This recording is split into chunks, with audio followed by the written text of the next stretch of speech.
is Tori Cooper. My pronouns are she, her, and hers, and I currently serve very proudly as the Director of Community Engagement for the Transgender Justice Initiative at the Human Rights Campaign. I am super excited today to welcome two history makers, two folks who are going to tell you a little bit about themselves, and then we're just going to have a little conversation. So please feel free to join in. First, I am so honored to introduce to you all Senator-elect Sarah McBride. Welcome, Sarah. Thanks so much, Tori. It's so great to be on with you and Thomas. Hi, everyone. My name is Sarah McBride. I am the newly elected state senator for Delaware's 1st State Senate District, which includes parts of my hometown of Wilmington, communities known as Bellefonte and Claymont, all the way up to the Pennsylvania state line. And when I was elected just a week and a half ago, I became the first openly transgender state senator in the country. And I do that work coming from the Human Rights Campaign, where I worked with Tori, served as the national press secretary. And so I'm really excited to be in this conversation with two amazing individuals. And I'm looking forward to it. Wonderful. And many, many congratulations once again. Thank you for blessing us with a little time today. And so now I'd also like to introduce or have him introduce himself, Thomas McBee, who is one of my new friends and someone whose work I greatly admire. Oh, thank you so much. I'm so excited to be here with both of you folks. This is just thrilling for me. And congrats again, Sarah, on your win. My name's Thomas McBee, and I'm an author and journalist. I've written 2 books, one called Amateur and one called Man Alive. And Amateur is a book about my journey to become the first trans man to fight in Madison Square Garden in an effort to understand basically what makes masculinity toxic and not, basically. And I'm also a film and TV writer. I've written on The L Word and Tales of the City. Wow. Thank you, and welcome. Welcome. So now that we've gotten some of the necessities out of the way, let's talk about some real meat for the folks. So I'd love to start with you first, Sarah. Please tell us what in the world encouraged you to run? Well, Tori, over the last 10 years, I've had the incredible privilege of advocating for LGBTQ rights and equality. And over the last few years, as I mentioned, served as the national press secretary at the Human Rights Campaign and had the privilege of working alongside you in the final several months of my time there. And in many ways, I decided to run for office because I left that work incredibly hopeful that tomorrow can be different and hopeful that change remains possible. Over the last 10 years as an advocate, I've had really a front row seat to seeing our community transform change that once seemed so impossible, it was almost incomprehensible, not just into a possibility, but into a reality today. Long before I ran for office, one of the things I talked about that I think reflected so profoundly our community's progress was the young trans people I got to meet across this country. Young trans people like Stella, who's a 13-year-old trans girl when I met her, who when I met her and asked her what she wants to be when she grows up, she declared without any hesitation that she will be the first transgender president of the United States. And I think what's so profound for me, and I know for so many other trans adults in this country, is to see these young people, to meet these young people, to see them both doing what once seemed so impossible to us growing up, both living their truth and dreaming big dreams all at the same time. And I think the mere fact that these young people exist today as out, proud, and pursuing their dreams reflects how far we've come, reflects that we as a community have transformed impossibility into possibility into reality. And so that knowledge that change is possible and that optimism and hope that I was left with by so many young LGBTQ people I got to meet across this country really motivated me to run for office, to try to deliver that seemingly impossible change that we've seen in so many ways for our community, not just for our community moving forward, but for so many people across this country who've been cast to the margins and pushed into the shadows. And I've seen in my work at the Human Rights Campaign that most of the issues that matter to us on a daily basis, from education to criminal justice reform to healthcare, are handled in part or in whole at the state level. and that state legislatures, for all the gridlock we see in Washington, offer a unique opportunity to be laboratories of democracy for big ideas that meet the scope and the scale of the challenges that we face. And so it was with that hope and with that knowledge of the potential for progress that's before us that I decided to run for state senate in the district I grew up in.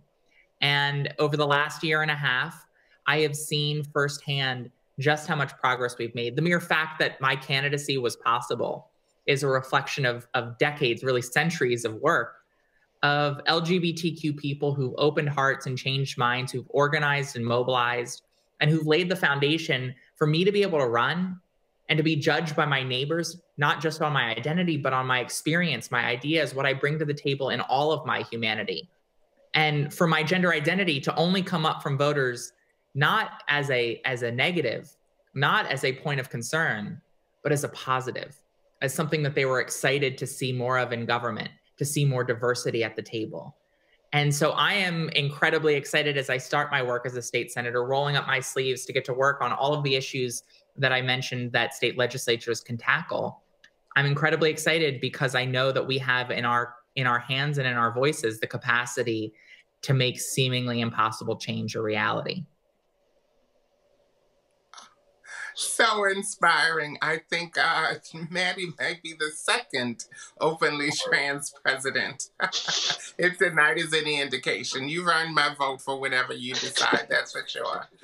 Same. So I heard several, yes. I heard several words, Thomas, in Sarah's speech that I think are really, really important, particularly your work, Amateurs, amazing. Oh, thank you. There are some wonderful parts of stories, I think, in there which speak to words like Sarah just used of hope and realistic. I heard her say the word realistic, and by people not judging you based solely on your gender identity. Will you tell us a little bit more about what that means to you and your journey so far? Sure. I mean, like Sarah, I think for the last 10 years specifically has been my sort of foray into trying to explore these issues publicly. And that's also when my transition happened. So that was 2011. And that just feels like it does feel like a different generation. I'm similarly just so inspired by the young people I've met over the last 10 years as I've been, it felt initially like, there were so few of us, which of course wasn't really true, but it felt like there were so few of us because we heard so few of our stories. And I think for me, my last 10 years of being a person who's been publicly storytelling about not just trans people and trying to take our histories and our stories, our narratives and make them just part of the fabric of the stories of humanity. But also I've been thinking a lot over the last 10 years about how everyone has a gender. And I think so often when we talk about trans people, it's sort of like in this way to other us or make us somehow different or separate or unique from other gender identities, even though trans people we know historically have always existed, even if we haven't always used this language. So something that is so exciting to me about what Sarah's saying and also just about the changes that have happened over the last 10 years in my own experience and in the writing I've been doing and what I've witnessed in the world is the way in which we're really showing the diversity of gender expression. And that's opening up an opportunity for all of us, cis and trans, to talk about what gender is, what it isn't, what it does, what it doesn't do, and the way power is embedded so deeply in the way gender works in our culture. And how can we be better about how we manage and change and dismantle that power so it's more equitable. So that's a conversation I've been so happy to be part of for the last decade, and it's been thrilling to watch those changes happen. And I do think young people have a lot to do with those changes. Again, inspiring, amazing. All that is absolutely true. So I'd like to ask you another question, Thomas. Actually, this question is for both of you. So Thomas, what do you hope people will get from your story, from your life that you've shared with the world so far? What do you hope people will get out of it? That's an interesting question. I hadn't really meant to share my life with the world, but it just sort of happened that way because I'm a writer. And, I don't know how people feel today, but I know in 2011, when I was looking for stories about people like me, I couldn't find them. And so actually, I think, up until that point, my transition was delayed because I just truly didn't see I didn't see stories about trans people that reflected my experience. I was a queer person. I'd come up in the lesbian community. I always was masculine. And I also, I knew that my body, maybe now I would call my experience non-binary for a while, like sort of in that phase. But I didn't feel like I was like trans enough before I transitioned, because the only trans stories I saw were just like what I could find in Earth, like, on YouTube or whatever. And then also like the movies that are made and film, and TV and so on that was made at that time by people who were not trans. And so much of my experience was like reflected back to me in ways that didn't feel real. So when I first, came out and transitioned, and as a writer, all I knew to do was try to sort of reckon with how my experience and the experiences I saw reflected just weren't the same. And my sort of theory was, well, maybe it's just that, like, if I can put myself out there and be vulnerable and honest about what I'm experiencing, not only will trans people who are like me hopefully see themselves, because as the years passed, I realized, well, of course, my story is in some ways not unique at all. It's sort of, we're all unique and we're all not unique, So I really felt like as I put myself out there, I was creating an opportunity to have a different kind of conversation. But like I said earlier, I also realized, because I was sort of isolated early in my transition, I didn't have a real trans community. I had to find points of commonality with people who weren't trans, like women who were pregnant, for example, who were going through a really big rite of passage.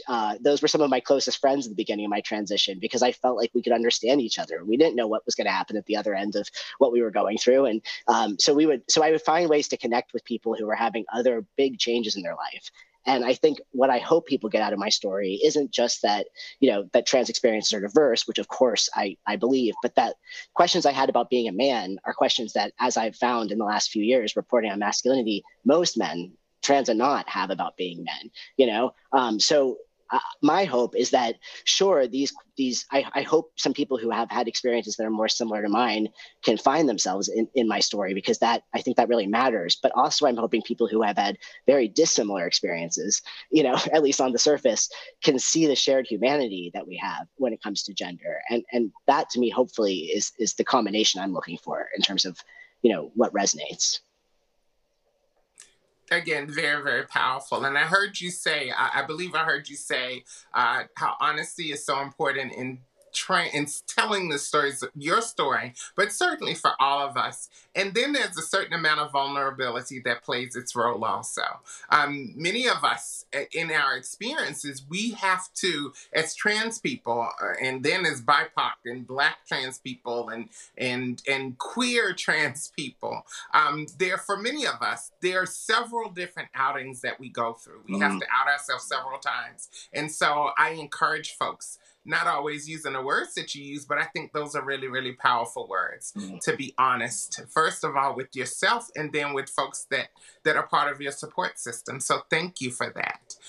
And Sarah, I will ask you a similar question. What are folks going to get out of Senator-elect Sarah McBride, and what do you hope folks will get out of your story? Well, first, I just think that Thomas's points are so well stated and so well taken. I think, like Thomas, when I was first coming to terms with who I am, the few examples I had were of the sort of highly medicalized, very, very sort of prefabricated trans narratives that existed out there. And I identified with parts of those stories, but then would not identify with other parts, and wondered whether I was trans enough. I think that was one of my biggest questions. I wondered if I didn't want to move at lightning speed, or if I didn't want to tell every single person immediately, maybe this wasn't real. Maybe I wasn't really trans. Maybe I wasn't trans enough. And that's something that I've always tried to reinforce for people that I talk to, which is that all of our journeys are different. There's no one way to be trans. And we are all the best experts on who we are and what we need to be safe and healthy and happy. And so, I know how much pressure I sort of felt that I put on myself based on just the limited narratives that were out there about what my transition should look like and what I needed to say to get the validation of this identity that I knew I was, to get that validation from others, including others in my own community. And I think to free ourselves of that will leave us all so much stronger, healthier, and better. You know, one of the things I certainly hope my journey and my recent election demonstrates to a young, particularly trans person, is that our democracy can be big enough for them too. And that they can have a seat at the table, that their voice truly matters. I know how much of a difference it would have made for me as a young person to see the news of a trans person getting elected to public office. I know how much of a difference it made for me as a young trans adult to see people like Danica Roem and Andrea Jenkins get elected to public office in 2017. It's hard to be what you can't see, as they say. And I think those of us in the trans community, particularly those of us at the sort of age and generation that we are in, where we've been able to witness the sort of significant progress we've seen over the last 10 years or so, we know that very deeply. We understand that viscerally.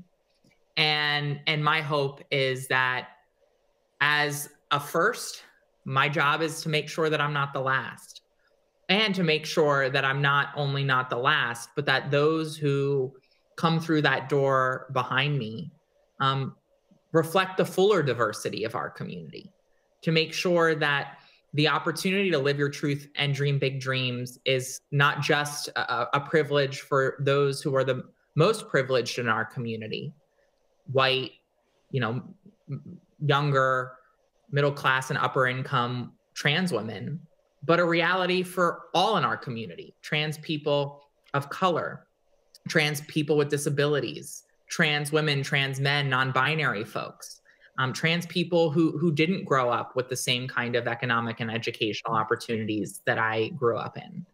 That is the work, I think, ahead of us. And we know that we can't craft policy solutions for a diverse community if the full diversity of that community isn't represented. That's true for the broad communities I represent, and that's true for the LGBTQ people that I represent.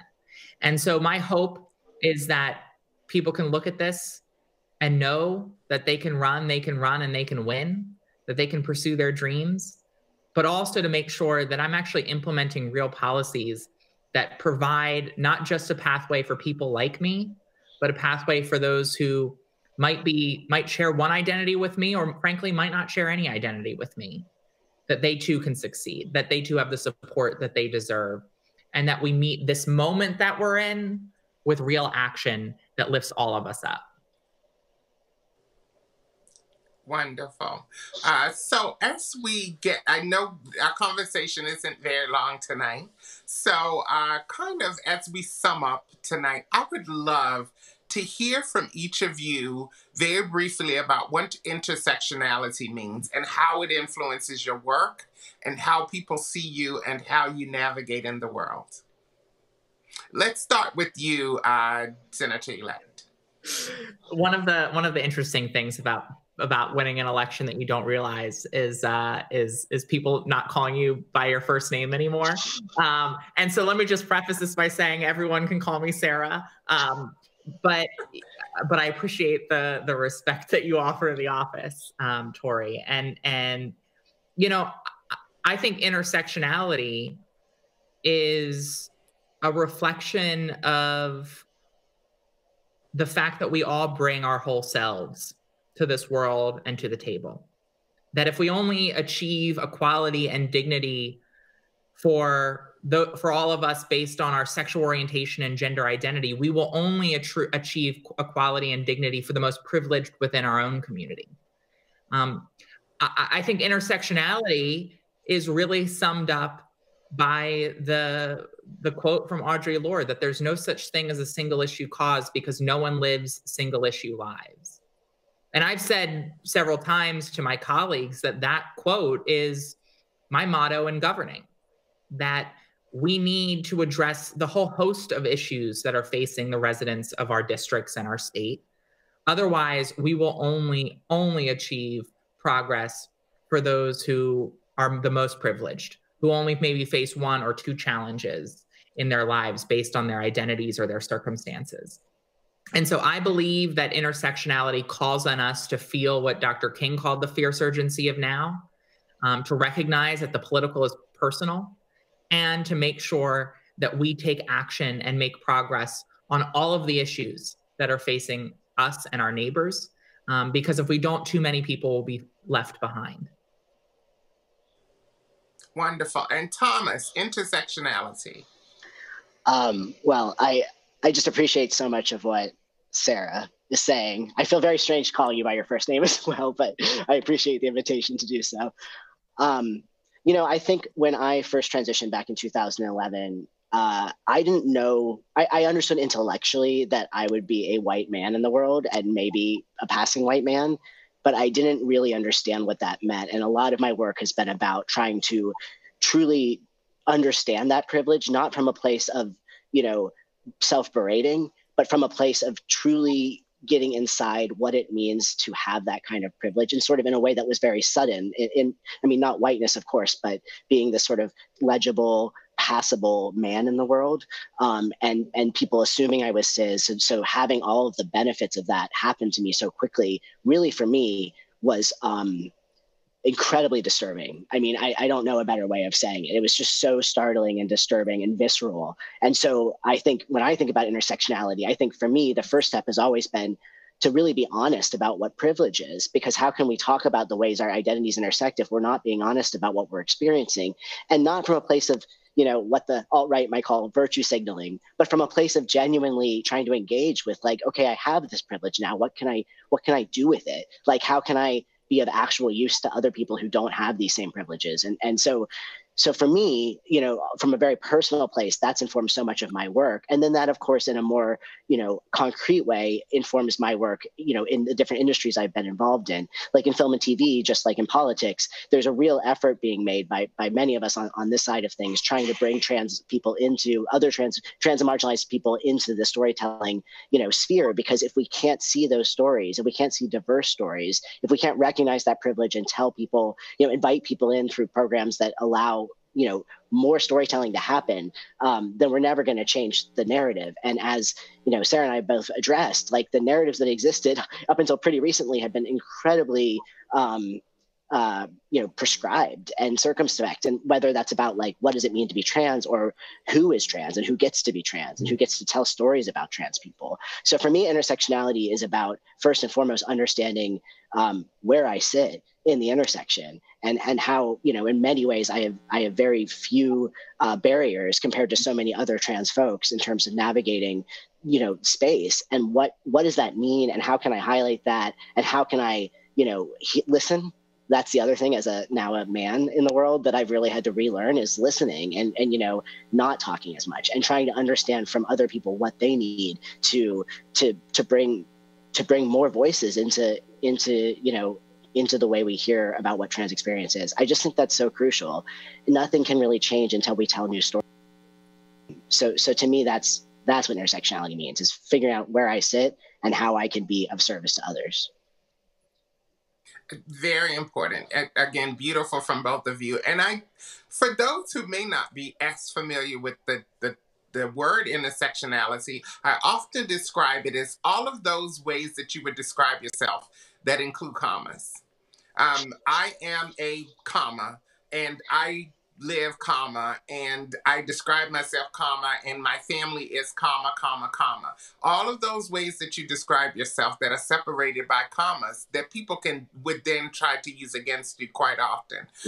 And as a Black trans woman who lives in the South, I think that's really, really important, because having walked out of a certain level of privilege as a presenting and socialized Black man to now at the bottom of the totem pole as a Black woman was also an interesting thing. So thank you both for sharing that. So as we wrap up, Thomas, we'll start with you, and then I'm still going to call you Senator-elect Sarah, because I don't know very many senators one-on-one. I've not had the privilege to break bread with many of them. And so I am going to own that and respect the office in that way. So get used to it. So, lastly, I would love both of you to leave folks with a call to action. First, a call to action to our trans and non binary family, and then a call to action to the new administration. Thomas? Wow. Well, I think, we have a big family. And people are coming at this from so many different perspectives. So I think, I'd like to speak to people who look like me, specifically, like folks who are passing, who are white, who have like some amount of sort of ease in the world. Because for a long time, the story for trans men especially was always like just like transition, pass, and then disappear into the night. Like you are lucky enough, maybe if testosterone works for you and you take hormones to not have to be out as a trans person. So, like don't. And of course, for safety reasons, that's still necessary for some folks. And I really respect that. But if you have the capacity to be an out trans person and you have the privilege to be able to move through the world with some ease, I think it's so crucial, like what we were just describing earlier, to really look around and see who isn't having that experience, because we're really responsible for each other. And it cannot, sometimes it doesn't feel as, like I came up in the gay community and like we had bars and places to hang out. And in some ways that made it more visceral and real, that responsibility and that interconnectedness, though not always,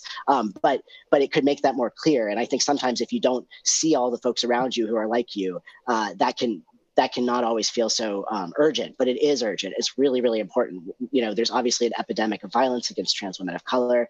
There's all kinds of barriers that people who have, who can't access hormones are facing. I mean, there are so many people whose gender identities make their lives and whose skin color and whose like financial backgrounds and whose, even geographic locations make it really challenging to be who they are. So I think it's very important for those of us who have like a little bit more ease in that regard to really not forget that and to be mindful and to look for opportunities to bring up other people alongside you, and to not forget this community. Don't pass into the night. I mean, this is a community of people that will hold you up if you hold us up back, So that's to the folks who look like me. And to the next administration, I mean, I'm so thrilled about the next administration. I can't even tell you. I just really hope that we continue to see, further protections getting enshrined, and the basic support needs to be in place, again, especially for people who are most marginalized. Like, I think that's the first step. We aren't there yet, even closely. And I know people have been banging this drum for a long time, but as long as as long as trans women of color are getting murdered at the rates they're getting murdered, we are not in a good place. We're just not. So we need to focus on that first as an emergency. So to me, that's the number one first step, is let's address the epidemic of violence that's happening against especially trans women of color and trans women generally. And what can we do to make sure we have the basic safety protections in place and the basic laws in place to stop this as much as we can, at least on the administrative level. Thank you for that. Thank you. And Sarah, will you close us out, please? Yeah, I think Thomas's answer was spot on. I think one of the things that as a community we always have to remember is, as difficult and as scary as the challenges we may feel, as lonely as the challenges as we may feel, as difficult and as scary as the challenges we face may seem, that we must never forget how far we have come. And our job is to never be pacified by our progress, but to never lose track of the change that we've already made a reality.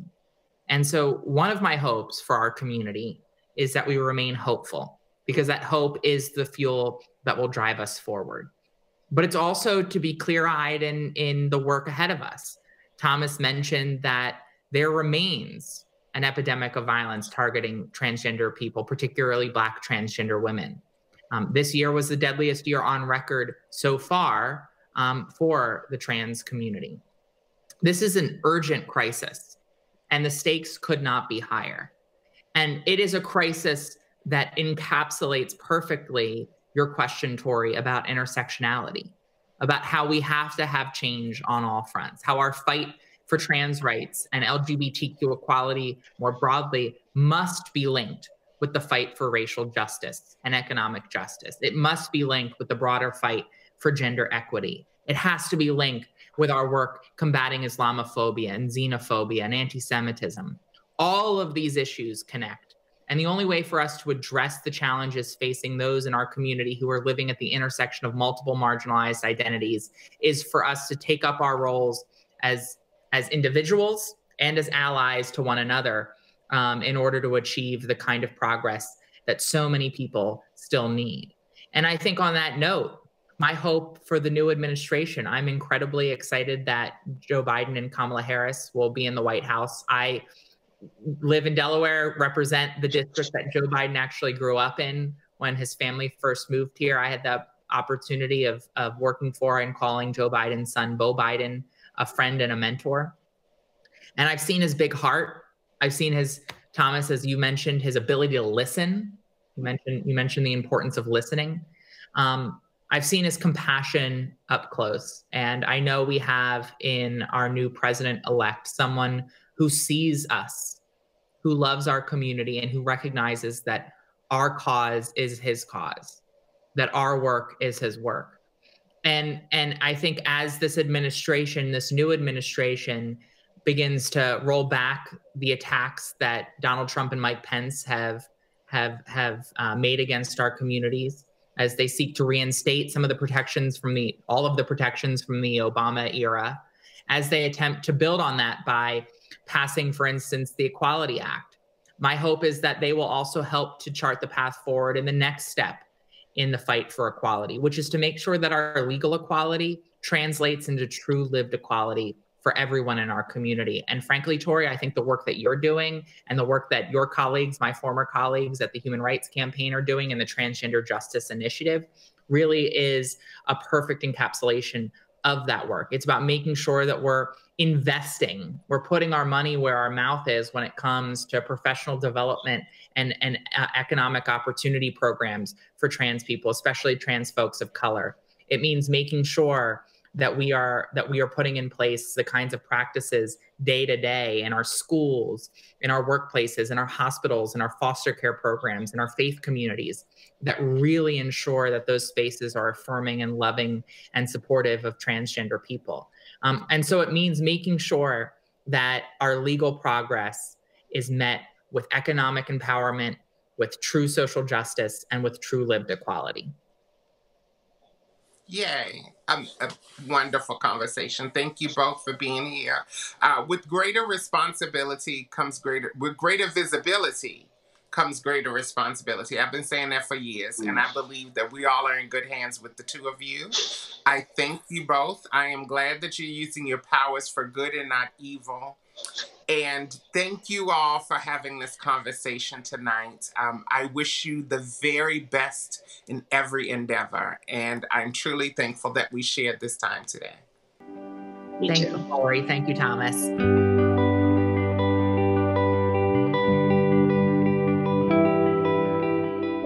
There we have it, everyone. Thanks for joining us for the Translation Summit in honor of the HBO documentary Transhood, now streaming on HBO Max. In case you missed any of the 3 days of the summit, you can find the entire 3-day Translation Summit now on HBO's YouTube page. Thanks again for joining us, and thank you for celebrating trans lives with me during Transgender Awareness Week.